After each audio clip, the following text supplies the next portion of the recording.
Okay, so we are here at Pantheon Grappling. Myself, Daniel Strauss, in the commentary booth with me, Fred Greenall, and the artist formerly known as Smiler. You're a bit of a celebrity in Leeds, actually, Smiler, which is why you don't need a first or second name. I am a one-name man. Nathan going for a guillotine attempt really early off of this. Nathan's another 10th planet grappler. Expect to see him, if this doesn't happen, then expect to see him to be stand on his back and looking to attack the legs, or in top position and looking to attack the legs. And he's pretty tasty with the leg locks.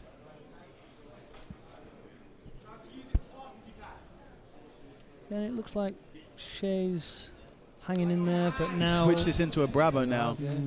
Oh, he let go very quickly. Go. Yeah. I wonder why. He just, I imagine, now if you feel that it's not quite on there, and sometimes the best option is to conserve your energy a little bit and go for something else. I guess I've got 9 minutes left, plenty of time. See who's the best grappler.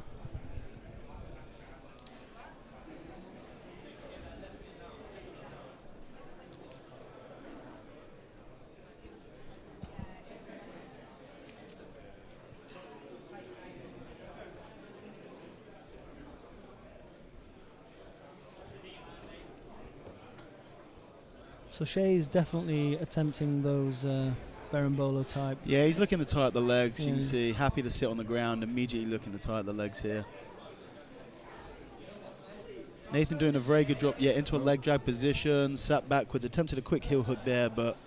I don't think he could get his outside leg over. Yeah, Shay obviously pretty clued up on what's going on when it comes to the leg attacks here, so this will be interesting. Bit of mantis guard from Shay. Mantis guard? What is this madness? And manages to get the top position from that, but again, it's not really worth anything. Doesn't want it, he's going to sit straight back down. You could tell straight away, no aggressiveness to finish the takedown, because why would you want to be on top when you can sit down and attack the legs? And for the most part, he obviously feels very comfortable in this position. And, I mean, it's quite a surprise to see the guy in the 10th planet rash guard. Top position. That is true. He had that Bulgarian wrestling, maybe it's a bit of the Bulgarian wrestling well, that's it, isn't it? Background, yeah.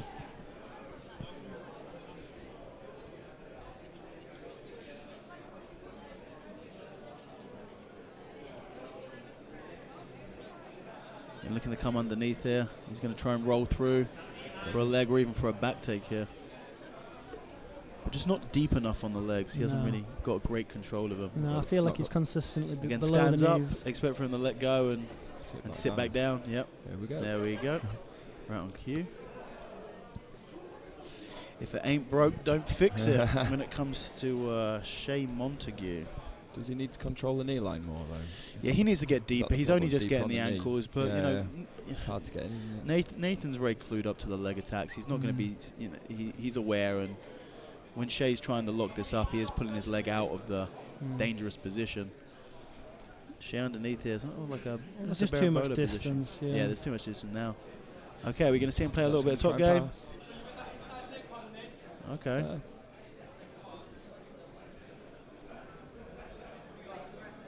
Uh-oh. Oh, we knew it. It was coming. We knew it was coming. Yeah, I can imagine this being the story of the rest of the match, assuming that Nathan isn't able to get past the legs here. Bit of a jump for a This is one of my favourite ways to pass the guard, to be honest with you. I really like to attack the guillotine as a means of passing the guard of a good leg locker. Well, I do remember you teaching that when you came and did a seminar at Combo Academy. Absolutely. Very good. But you know, the thing is with attacking a guillotine as you pass is, as long as you get that front headlock control, you know, what you need to do to be able to get underneath and attack the legs is you need to be able to get the head low down.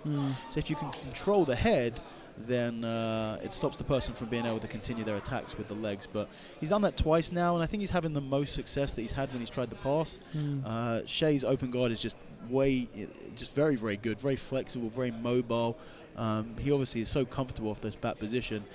Nathan looking to take a different approach, which is what you really want to see. It's the sign of a mature grappler, is the ability to adjust their own game plan if what they're doing isn't working. You know. Okay, Shay now looking to use that leg entanglement to look to take the back now. This looks like a deeper entry here. He's on that, but again, Nathan very savvy to it. He pulls the leg out, and I imagine Shay is going to sit down in. Yes, there we go. It's working for him. There it is. I'm not part of the guard pull hater crew. Being an avid guard puller myself, you know, I can't hate on that.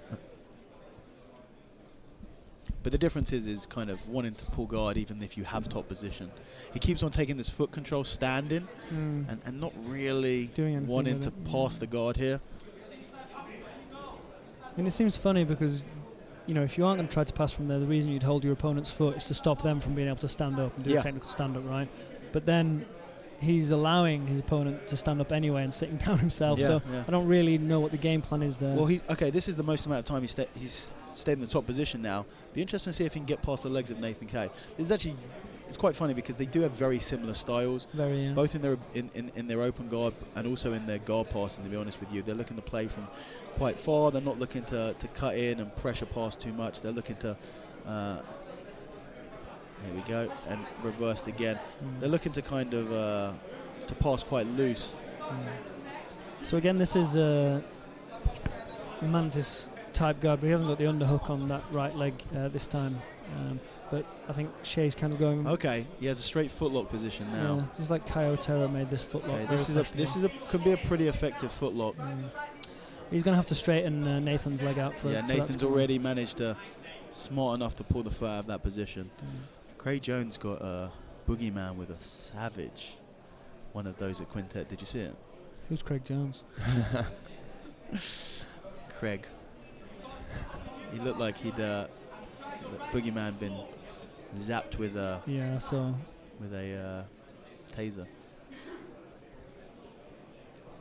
It'll definitely have that effect on you. Yeah. It's so interesting with that because you're kind of controlling below the knee. There's absolutely no give from the rest of the joint, so it's so tight, you know. Yeah, everything's on the ankle. He's looking to set this up. I think that he feels like that's the closest he's got to a sub this match, and I look for him to do this until a opportunity that seems more successful presents itself. I think this is going to be what Shay's going to go for. And you know what? I would not want to have my foot in that position right now. No, it's nasty. That does not look good. Belly down. That does not look good. Nathan looks pretty calm, unbelievably composed in this position. Unfazed by it altogether. He doesn't care.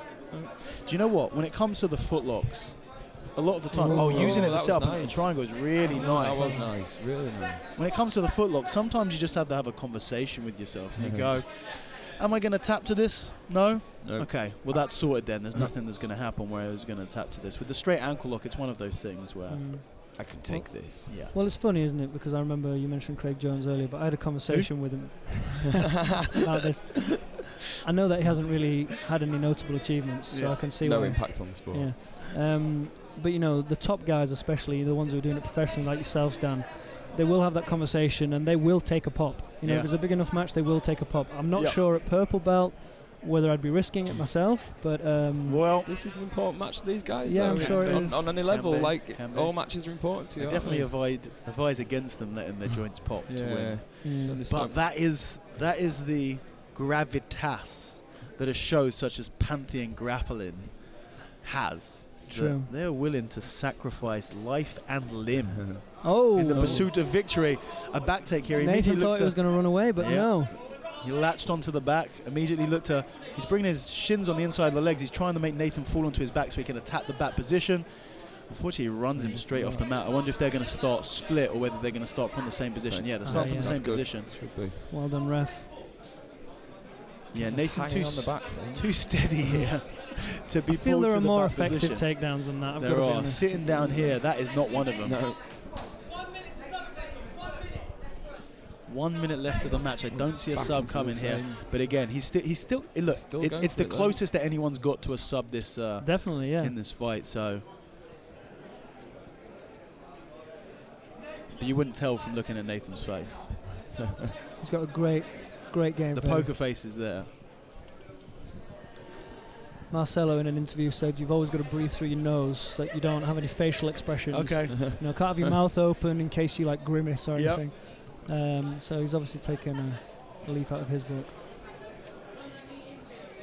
Then there are other guys who will purposely breathe very heavy, pretending to be tired when they're not. I'm one of those, I'll admit.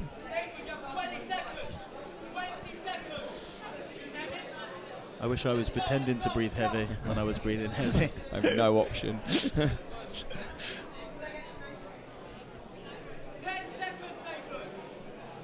Sitting back for another leg lock. He's looking to go. This is actually not a bad position for the heel hook. But he's respecting. And that is time. Looks like an steam and lock attempt there.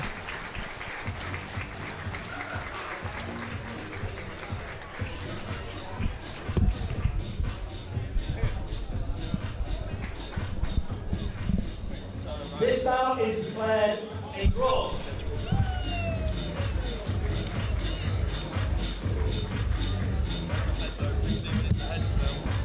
This should just be starting now.